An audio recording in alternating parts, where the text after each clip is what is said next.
بسم اللہ الرحمن الرحیم۔ آج کا سبق عمرہ کے بعد مکہ معظمہ میں قیام۔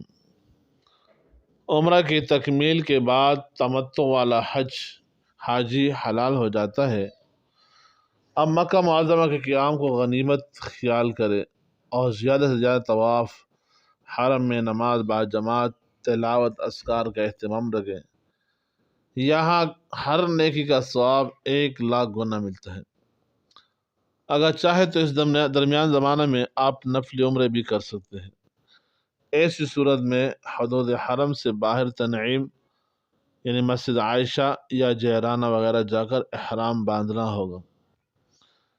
مینا کے لیے روانگی 8ویں ذی الحجہ کی رات ہی سے مینا کی روانگی شروع ہو جاتی ہے، اس لیے آپ 7 ذی الحجہ کی شام ہی سے احرام وغیرہ کی تیاری مکمل کر لیں تاکہ معلم کی بسوں کے نظام کے مطابق آپ میں نہ جا سکے، کیونکہ ناواقف اور ناتجربہ کار لوگوں کے لیے معلم کی بسوں کے بغیر مینا کی قیام گاہ پر پہنچ پانا بہت ہی دشوار ہوتا ہے۔ البتہ جو حضرات واقف کار ہے وہ اطمینان سے 8ویں تاریخ کی صبح کو فجر کی نماز کے بعد مینا روانہ ہوں۔ حج کا احرام اگرچہ مکہ معظمہ میں اپنی قیام گاہ پر باندھا جا سکتا ہے، لیکن مسجد حرام میں جا کر نیت اور تلبیہ پڑھنا زیادہ بہتر ہے۔ جو حضرات طواف زیارت کے بعد کی بھیڑ سے بچنا چاہے وہ آج ہی ایک نفلی طواف یعنی رمل اور استباء کر کے حج کی سعی مقدم بھی کر سکتے ہیں۔ اگر اس وقت سعی کر لی تو بعد میں سعی کی ضرورت نہ ہوگی۔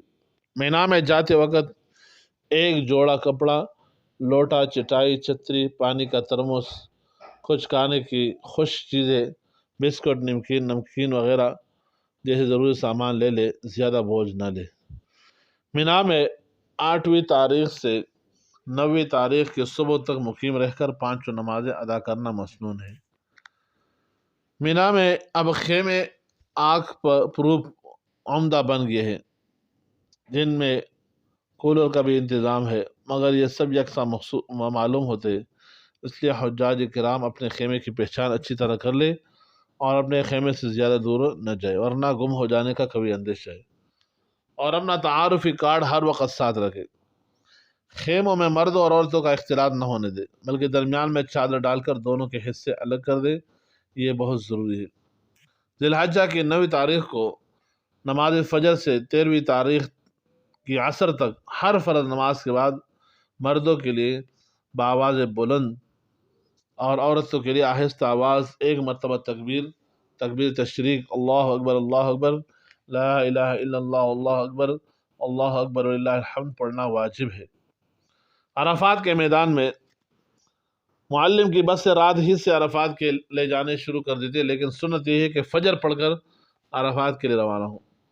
عرفات جاتے وقت نہایت ذوق و شوق کے ساتھ تلبیہ کا ورد کرے، عاشقانہ انداز میں رحمت خداوندی کی امیدوار بن کر عرفات کا قصد کرے، کیونکہ آج ہی کا دن پورے حج کا محاصلہ ہے۔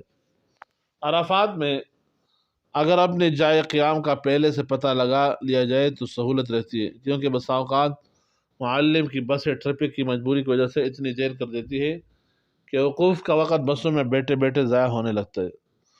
اگر قیام گاہ کا پتہ پہلے سے معلوم ہو تو عرفات میں کہیں بھی اتر کر پیدل اپنے قیام گاہ پر پہنچ سکتے ہیں، نیز مینا سے ٹیکسیوں کے ذریعے بھی آ سکتے ہیں۔ عرفات کا وقوف جو فرض ہے وہ زوال کے بعد سے شروع ہوتا ہے، اس لیے زوال سے پہلے ہی پوری تیاری کر لے تاکہ بعد میں کوئی وقت ضائع نہ ہو۔